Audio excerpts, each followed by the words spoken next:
I took delivery of a new 2020 on the 3rd of July. I started to hear some odd noises and slight vibrations in rear end. 10 days in the shop and no closer to a repair. They turned the rotors, then replaced the rotors, then replaced the axle.it. Took Ford nearly a week to authorize axle replacement and ship it to the dealer. All this took 3 weeks. The dealer gave me a loaner sedan, then finally a truck. This is not what you'd expect from a new vehicle. I now see 3 recalls, rear camera, powertrain control, lamp camera. Hope this is not the beginning of a long list or issues due to poor manufacturing, lack of quality control. This new F-150 does everything just a little better than the rest. I tried the Ram, Chevy, and Titan. The Tundra is just too old of a design. I wanted a new truck, not just new metal. The Ford is just the best complete package. The Ram was the only real competition. My list in order of what's important to me. Power versus fuel efficiency. Gas engine only, diesel is not convenient. Comfort ride. Comfort interior. Bang for buck price, not just price. Some electronic features. Aluminum body, I hate rust. Looks has lasted a truck, not a Ferrari. Bought a 2020 EcoBoost 2.7-liter Super Crew XLT Sport. New from dealership last September. Approx. 2 months later, we drove our first rear passenger, only to find he couldn't open the rear door unless I pressed the unlock button on the driver's door. 2 trips to dealership only resulted in no fix. Annoying. So if I park the truck and shut engine off and leave vehicle, rear passenger cannot get out. Number 2, GPS navigation is horrible. It fails to find businesses by name, doesn't recognize towns by name, chooses long directions with zigzagging through subdivisions. Number 3, you cannot lock in your drive modes, such as Eco or Sport. Each time you start the truck, you have to scroll through drive modes to select Eco. Love the truckum, better than I thought it would be. But what I don't like is having to spend another $1,000 in aftermarket accessories that really should have been standard with the truck to begin with. Yes, you can have the dealer add them on, but the dealer charge is excessive on those items. Like they used to sell pickup trucks without rear bumpers. They were an optional add-on. Not kidding. Ford should have included basic versions of these, with an option to replace them with fancier styles. Bed liner. My cost after vehicle purchase, $600. Running boards, Nerf bars, step bars, whatever you want to call them. My cost after vehicle purchase, $300. Rear wheel well liners. My cost after vehicle purchase, $100. Tailgate shock. My cost after vehicle purchase, $15.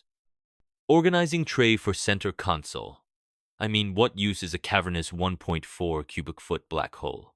My cost after vehicle purchase, $20? Otherwise, great truck. Let's start with the moonroof. Absolute waste of time and energy. Who's looking up really? If someone is in the back, who cares? The suspension, I drove on a bit of a bumpy side road and the truck bounced all over the place. A car would have been smoother. Tires, soft and weak. Let's get to the good stuff. The 10-speed tranny, a complete and utter failure. It shifts all the time, jerking the truck and hesitating everywhere. It shifts like you're driving a random oil tanker. They make the truck slow and irresponsive unless you absolutely bury your foot in it. No cruising casually. It feels like you're driving a tub full of water. I feel unsafe because the truck is always doing something, I think, and react faster than this tranny and truck. The 2016 F-150 used to be a rocket in sport mode. Now it's a lame slug that hesitates all the time, a jerky mess. Then when you forget what a piece of crap you're driving for a huge expense every month and you sit at a light, the piece of crap turns itself off, all to save, what a buck, a tank of gas. All the wear and tear, starting and stopping all the time. Again, when you want to go, the truck has to start up, then get moving and shift into third by the time you get through the light. The brakes seem soft, and with the 20-inch tires it over, steers and doesn't corner well. I've had 4 brand new F-150S over the last 12 years, and this is a dog at $50,000 plus. At $29,000, maybe a good truck. My rating, piece of crap. The 10-speed transmission went out with fewer than 50k miles on it. It's been in the shop getting fixed for over 2 months. They had to go through the procedures before finally coming to the conclusion it needed a new transmission. Meanwhile, my wife and 2 kids have had to find other means of transportation. Ford's response? Apathy. They offered absolutely nothing. In fact, less than nothing. They insulted me. They said Ford Warranty was paying for it, so I should just be happy. I paid $55K for this truck, and I've been paying while not being able to use it. I grew up in a Ford dealership that my grandparents owned in a small Midwest town. So it pains me to say, don't buy this truck. I will never buy a Ford ever again. Bought a 2020 F-150 STX. I love this truck. There is nothing about it I do not like. I like absolutely everything on it. 63 years old and had a few trucks. Now I have 2 of them. A 1997 Dually F.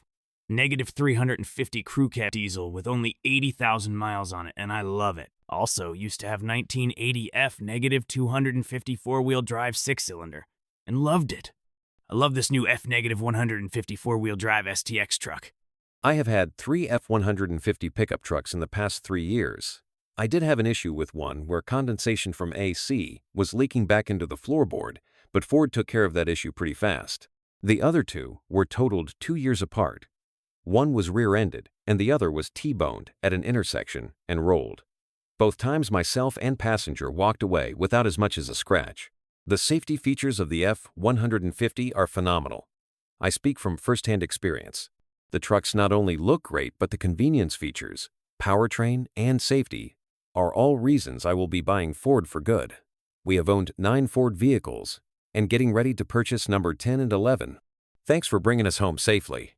Don't buy the EcoBoost 3.5-liter V6, which will give you a good gas mileage, but is darn unreliable as hell because of turbochargers and variable valve timing system. If you want a truck which means business, then you must go for the top trim level Ford Raptor 6.2 V8. Without a doubt, it's as reliable as a Toyota, but is even more gas guzzler than a Toyota. So in my opinion, you must go for the F-150 V8 if you want pinnacle of trucks with utmost importance to its towing capacity and reliability. Be aware it won't come cheap.